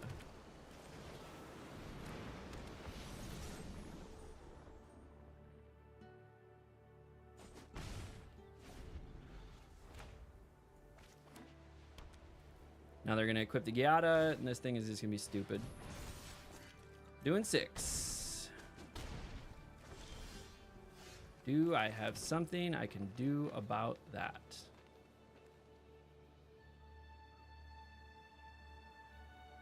So I can block.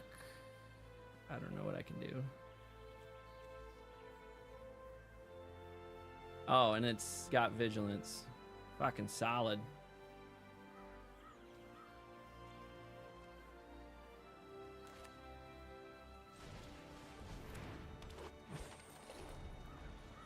Well.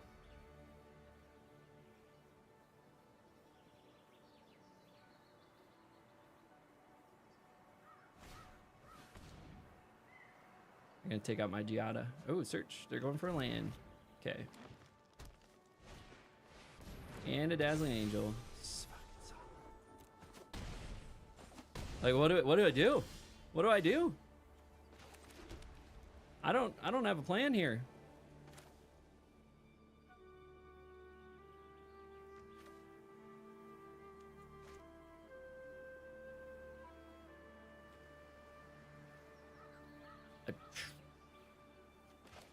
I don't have a plan.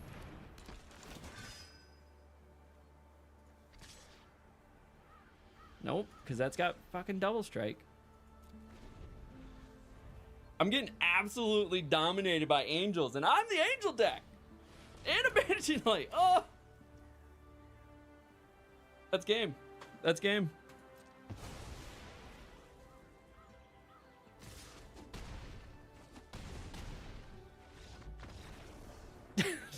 Okay. Okay. Okay. Oh. Absolutely dominated today. I just feel like this is the first time walking out on the map and just, they're like, have you ever heard of jujitsu? No? Don't even know how to spell it?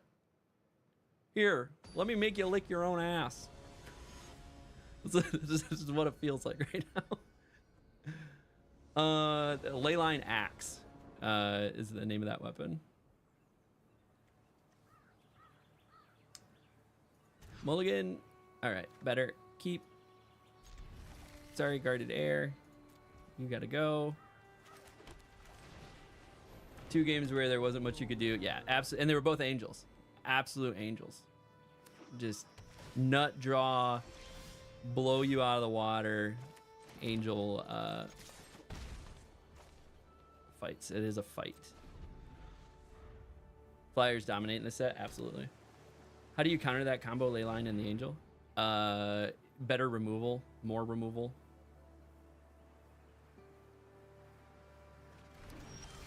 I had neither, so there's that.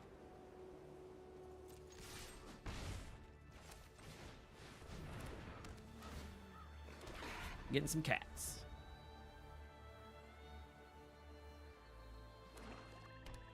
I have like 2 or 3 removal, and then like a couple combat tricks that are gonna act as removal.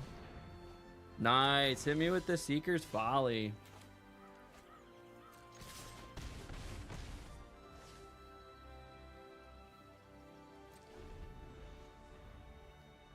Love that they have a full hand too.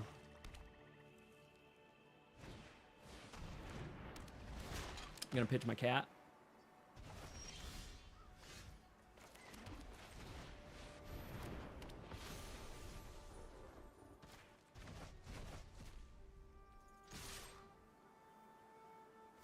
Taking out the prideful parent. It's fine.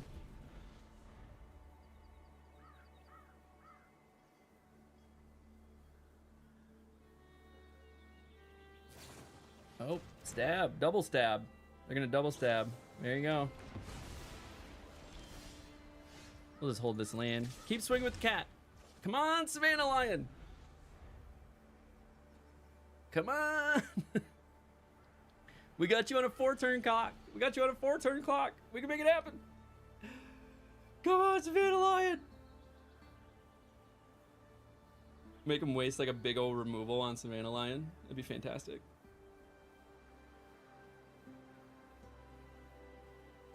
So there's actually some pretty cool standard decks with Leyline in it. right now too. Heraldric Banner. We're gonna do white. And then get a removal. Fine. What's our most expensive? Sire? 7. And an Infestation Sage down. Oh, sweet. And we're flooding. How many lands do you think we're gonna get in a row? Oh, we got it. We got a non-land. We're not gonna be able to buff it though. So, do I play it as a 2/2? I think I can afford to wait a turn. Would really like to play that as a 4/4. Are there cards which remove the weapon from the angel, or would you just have to remove the angel itself? Yeah, there is a red removal that does 5 damage to a creature, and then eliminate or also destroys any artifact or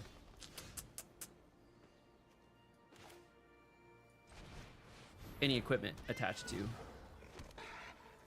that.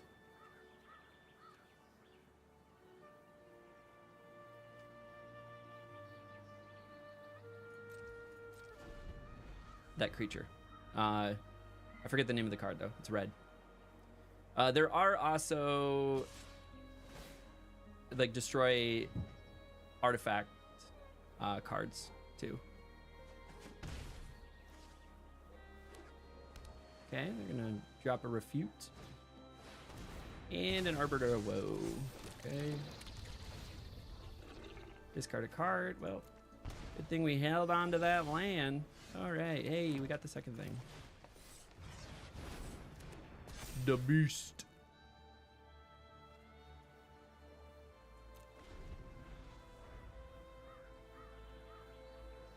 We're getting the lack of removal is really killing us in this deck for sure.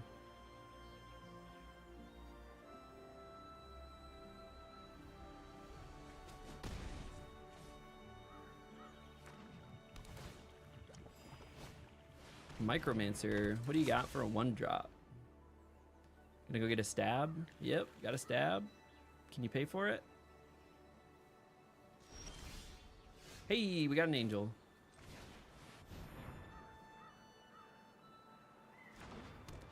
And it's a 3/3.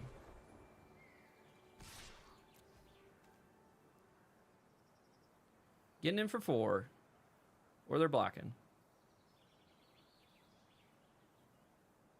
Oh, they can pay for it. They do have a black.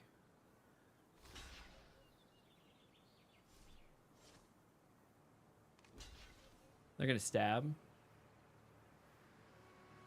Which does save my Arabo. Oh, they're just gonna let it die. You know what? They probably have like a Zombify or some bullshit. Yeah, they're gonna have a Zombify. Fire Annihilation is the 5 damage to target creature and exile 1 target equipment that's attached. Yep, there you go. That's it. And they have a stab, so it's like, what? Why even block?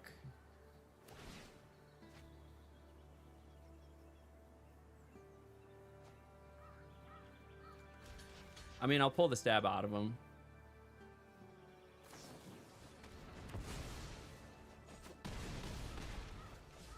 Oh, I guess that was the smarter play. Yep. No, they had a Vampire Soul Caller, and they're gonna go get their Arbiter of Woe.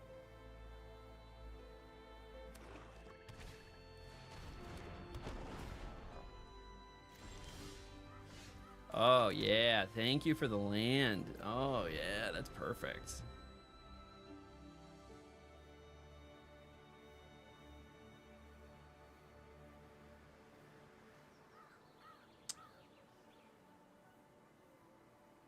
We're having some interesting games, that's for sure. Oh, that's the game.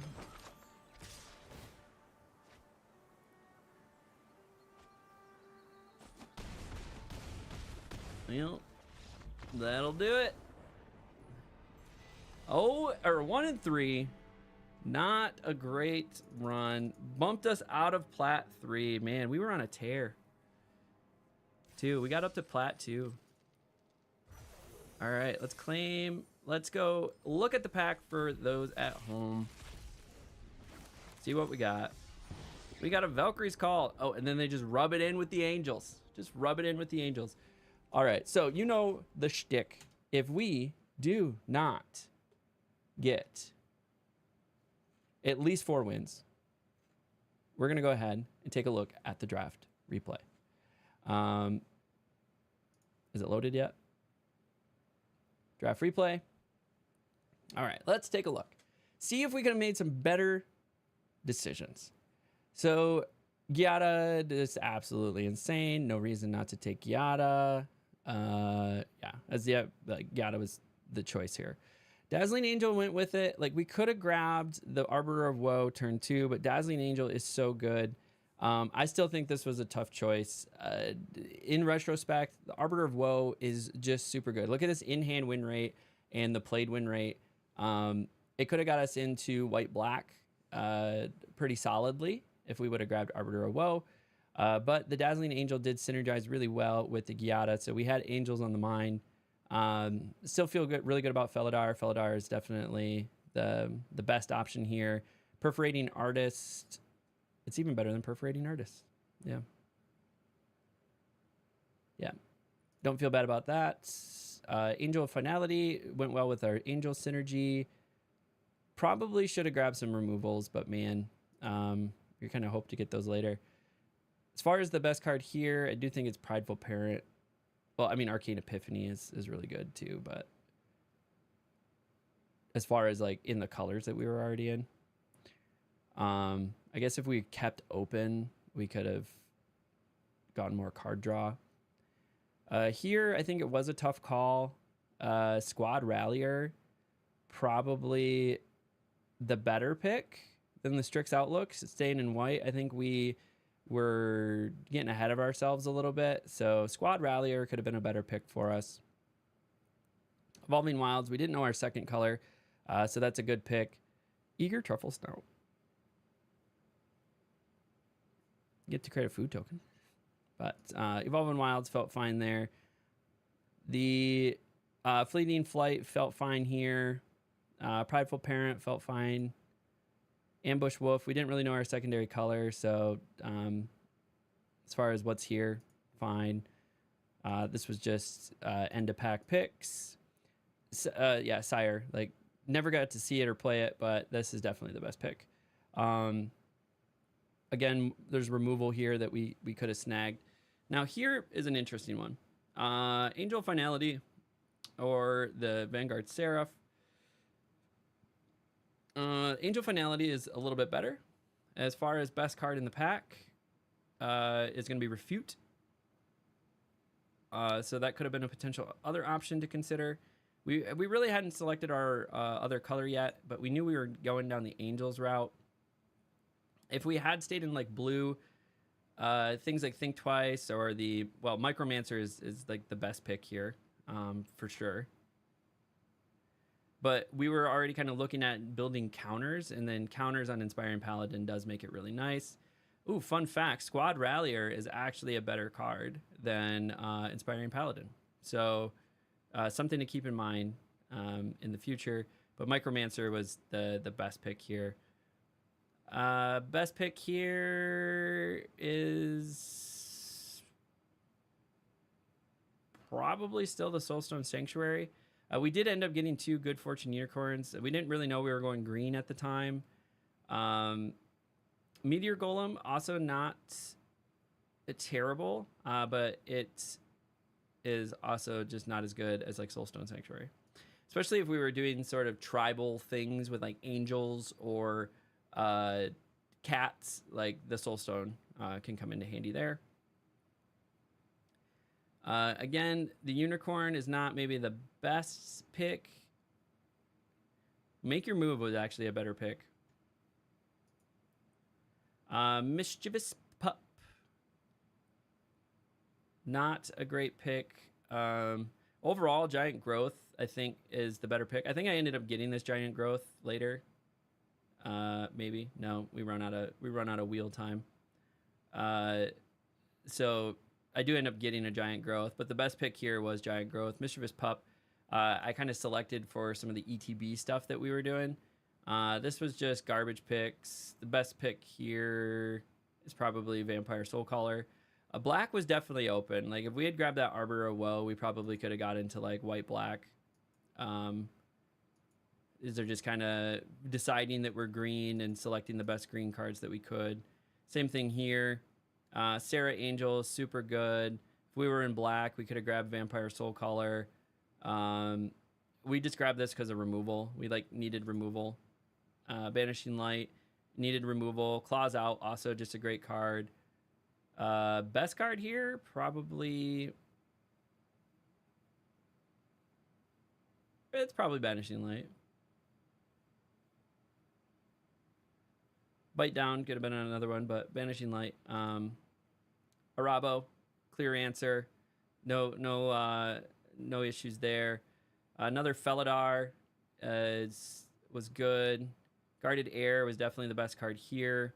We weren't in black, so like none of the removal here helped. Like that's crazy, right? We're in pack 3, pick 6, and we're getting baked into the pie and eaten alive. Like black was wide open. We should have went black.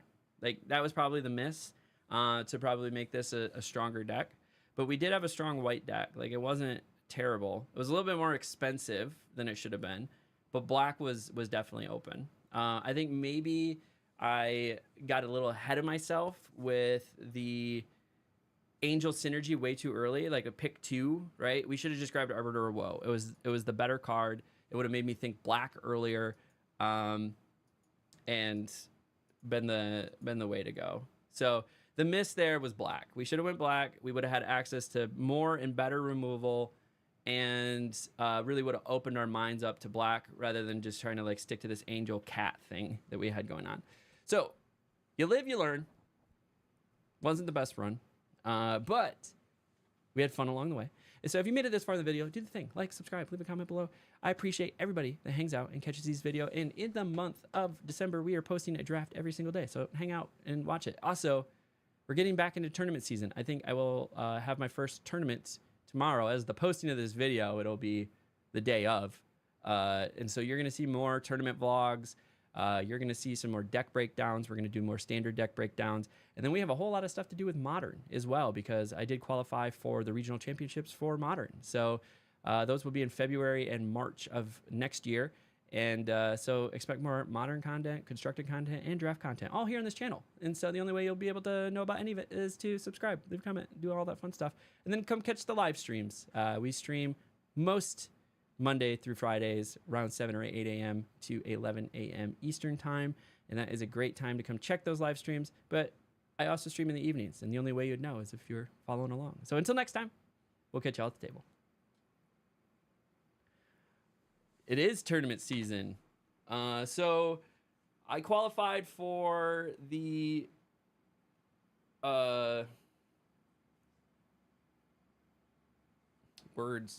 qualified for the regional championships for Modern, which was the last season. The standard season started November like 16th or something like that.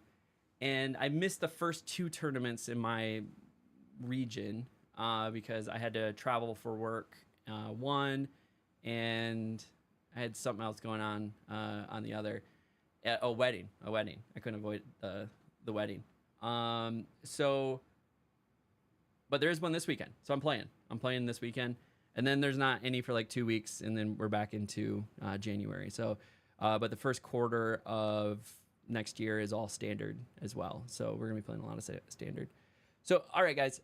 As I said, I have to take a break for an hour. I will be back. I will be playing more drafts this afternoon. So stay tuned, and yeah,